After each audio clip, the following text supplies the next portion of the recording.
भारती मालवीय हैं, ये कह रहे हैं गुरुजी धर्म परिवर्तन को रोकने के लिए सनातनी को क्या करना चाहिए? धर्म परिवर्तन को रोकने के लिए सनातनीय हिंदुओं को सबसे पहले जगना चाहिए। जागना ही एक ऐसा उपाय है जिससे सनातनीय हिंदू धर्म परिवर्तन से अपने आप को बचा सकता है, वह अपने आसपास के लोगों को बचा सकता है।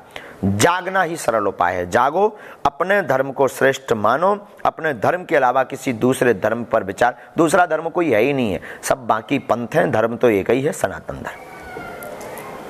संगीता राजस्थान है, ये कह रही है गुरुजी हमने बागेश्वर धाम के अलावा पहले भी हमारे गुरु थे, हम उनका भजन करते हैं और बागेश्वर धाम का भी भजन करते हैं, हम एकाग्रता नहीं कर पा रहे हैं, क्या हम उनके ध्यान को बंद कर दें या हम चालू रखें मार्गदर्शन? जो पूर्व के आपके गुरु हैं, अगर उनके प्रति निष्ठा है तो बिल्कुल ध्यान को जारी रखना चाहिए और तेज करना चाहिए। और अगर मन डगमगा रहा, निष्ठा वैसे तो एक ही गुरु होना चाहिए, एक ही इष्ट होना चाहिए, एक ही धाम, फिर भी निष्ठा डगमगा रही है तब भी कोई दिक्कत नहीं है। जो दूसरा मन में भाव है उनको आप जो है मान करके और पूर्ण समर्पण भाव से उन्हीं में ईश्वर दर्शन मान करके उनको मानना चाहिए, तो आप जो है गुरु कृपा को प्राप्त कर जाएंगे। एक बहुत बड़ा सवाल पूछा है गुरुदेव, ये धर्मराज गुर्जर हैं, कह रहे हैं साधु जी सीताराम सीताराम मैं पूछना चाहता हूँ कि पापी और धर्मी में क्या अंतर है? पापी और धर्मी में क्या अंतर? पापी और पुण्यात्मा में क्या अंतर? पापी पाप करने के बाद भी सुखी है, राजनेता, बड़े बड़े व्यापारी और बड़े लोग, और धर्मी धर्म करने के बाद भी दुखी है। बहुत अच्छा आध्यात्मिक आपका प्रश्न है। पापी और पुण्यात्मा में सीधा सा अंतर यही है कि एक कालिक है और एक सफेद है।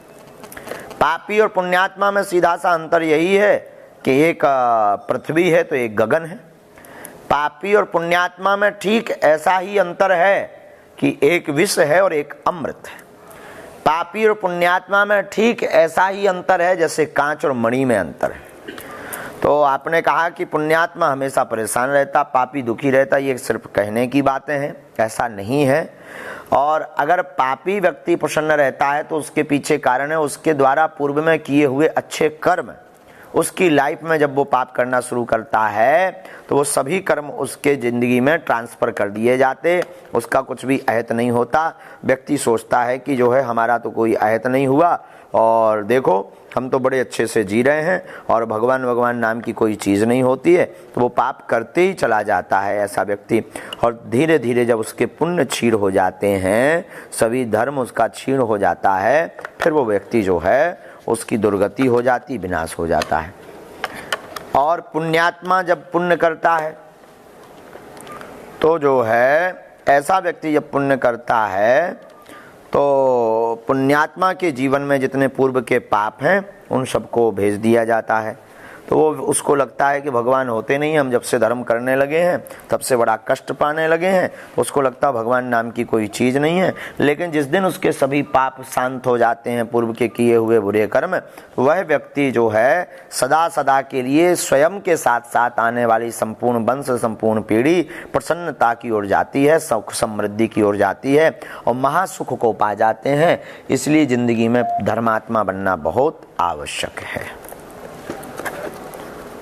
अब शायद आप हमारे प्रश्न से संतुष्ट, उत्तर से संतुष्ट हो गए होंगे। बहुत सारे लोग कह रहे हैं गुरुदेव, हम लोग गुरुदेव ये सौरभ यादव हैं, ये कह रहे हैं गुरुजी क्या हम केवल अपने इष्ट से ही अपनी मनोकामना मांग सकते हैं या किसी अन्य देवताओं से भी अपनी मनोकामना मांग सकते हैं? अब देखो भाई, जिससे तुम्हारी जान पहचान हो उसी से मांगनी चाहिए। अब तुम बम्बई में जा कर के अपरिचित व्यक्ति से तुम कहो कि भाई हमको 20 लाख रुपया उधार दीजिए, वो तुमको कहाँ से दे देगा? तो जिससे परिचय हो उसी से जो है अपनी मनोकामना मांगनी चाहिए। और अगर इष्ट समर्थ है तो फिर जो है मांगने की क्या आवश्यकता है, इष्ट स्वयं समझेगा किसको देना कब है, तो ये मांगने का विषय नहीं है। तो यार भाई साहब जी देखो जी, भाई साहब मौन हो गए। भक्ति साधना में मन लगे उसके लिए क्या करना चाहिए? गुरु कृपा को पाइए और जो है गुरु कृपा को पाने के बाद में साधुओं की संगत, भगवान की कथा और साधुओं की शीत प्रसादी पाइए। शीत प्रसादी पाने से आप जो है गुरु कृपा से भगवान की भक्ति में मन लगने लगेगा।